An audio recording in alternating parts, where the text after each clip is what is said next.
Assalamu alaikum. Have you ever wondered if your second marriage is failing, not because of your wife, but because your ex-wife is still living rent-free inside your reactions?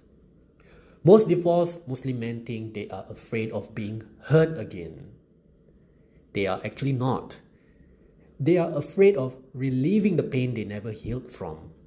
And that fear quietly follows them into their second, third, fourth marriages. Not as memories, but as behavior. I'm not speaking as a therapist, relationship expert here, but I'm speaking as someone who walked through divorce, custody battles, loneliness, anger, self-doubt, and the brutal rebuilding process that came after. I've lived through the temptation to become guarded, the temptation to control, and I've learned that the greatest threat to a second marriage is not a bad woman. It's an unhealed version of yourself. By the end of this video, you will learn one principle that can transform your next marriage. How to lead with calmness instead of control, so your past educates you but never dominates you. And stay until the end because I will share the question that completely changed how I responded to conflict, fear, and emotional triggers in my own rebuilding journey. And if you master it, inshallah, it may save your marriage from problems that haven't even happened yet. Let me share my story. Years after my divorce, I thought I had done the work. I've had rebuilt my fitness, my confidence, my finances, my purpose. From the outside, I look strong. But strength is easy when nobody is testing your wounds. The real test begins when someone gets close enough to touch them. And that is exactly what marriage does. A wife doesn't just see your strengths, she exposes your unfinished work. I remember moments where something small would happen, a delayed reply, a disagreement, a different opinion, a misunderstanding, a change in tone. Nothing serious, yet inside me, something would activate. A voice would whisper, "Be careful. This is how it usually started. And don't get blindsided again. Protect yourself." And here's the scary part. The fear felt like wisdom. The control felt like leadership. The suspicion felt like discernment. But it wasn't. It was pain wearing a mask, and many divorced men never realize this. They think they are protecting their marriage, but they are actually bringing the very poison that can destroy it. Because when a man has not mastered his wounds, he tries to create safety through control. He starts monitoring, questioning, interrogating, overanalyzing, reading into everything, looking for threats that don't exist. And the woman standing in front of him slowly starts paying the price for sins committed by someone else. That is where the villain enters the story. Not your ex-wife, not your current wife. You know who's the villain? Fear. Fear becomes the invisible third person in a marriage. And fear is a terrible leader because fear cannot create peace.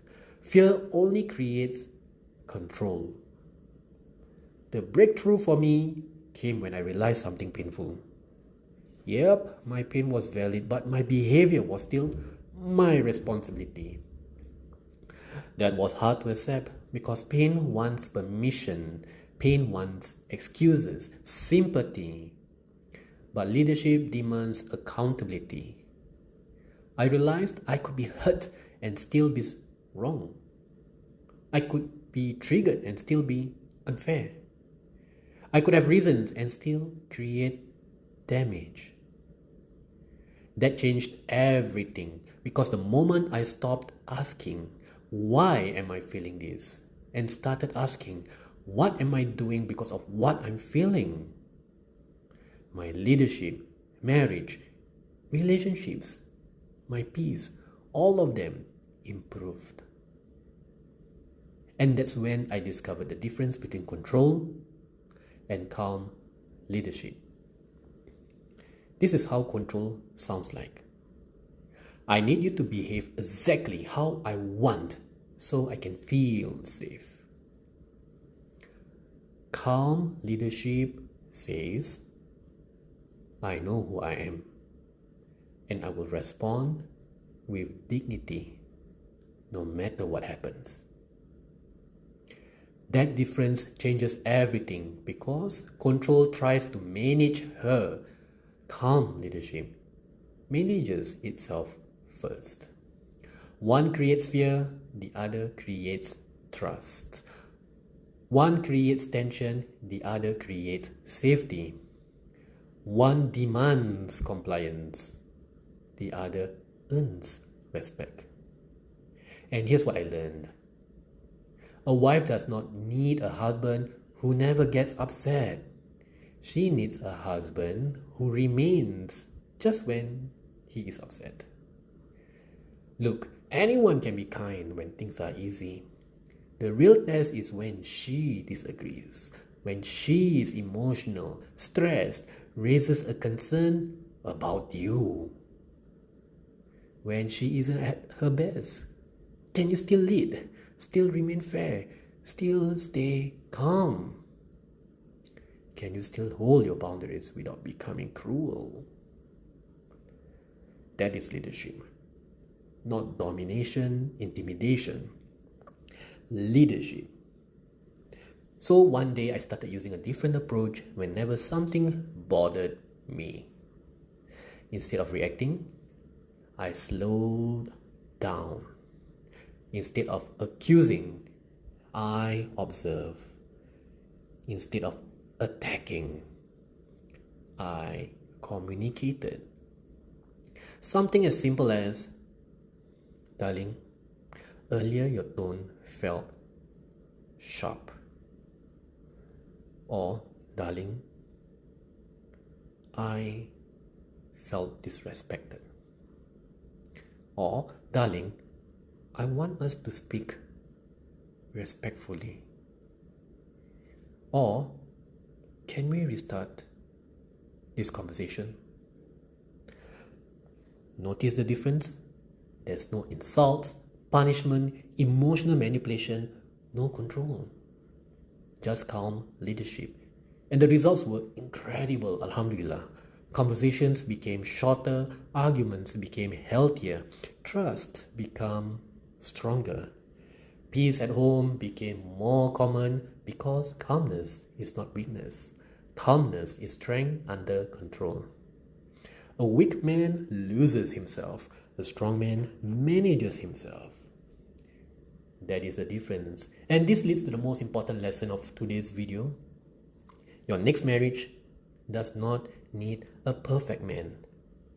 Look, I'm not. What your next marriage needs is an integrated man. Yes, integrated man. Not bitter, naive. You must be that man who can say, I've been hurt, I have learned, I have healed, and I refuse to make my wife pay for my past old wounds she never caused. That is maturity, masculinity, leadership. And whenever you are triggered, ask yourself this question. What would the healed version of me do right now?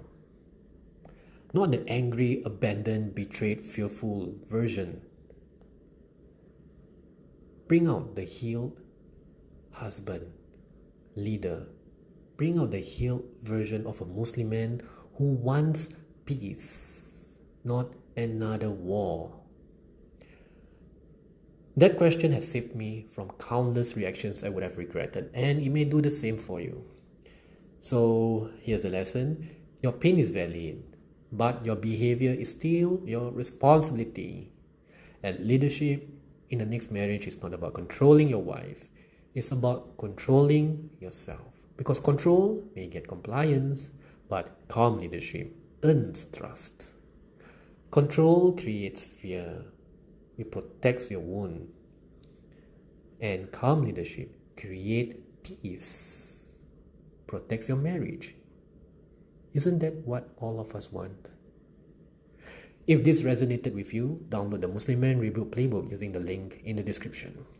It's a free guide designed to help Muslim men like you who wants to rebuild confidence, discipline, emotional strength, and purpose after divorce. And if you want personalized guidance on this journey to be a better person, apply for a private strategy call with me through the link below. We will identify where you are still stuck, and what your next steps should be, inshallah.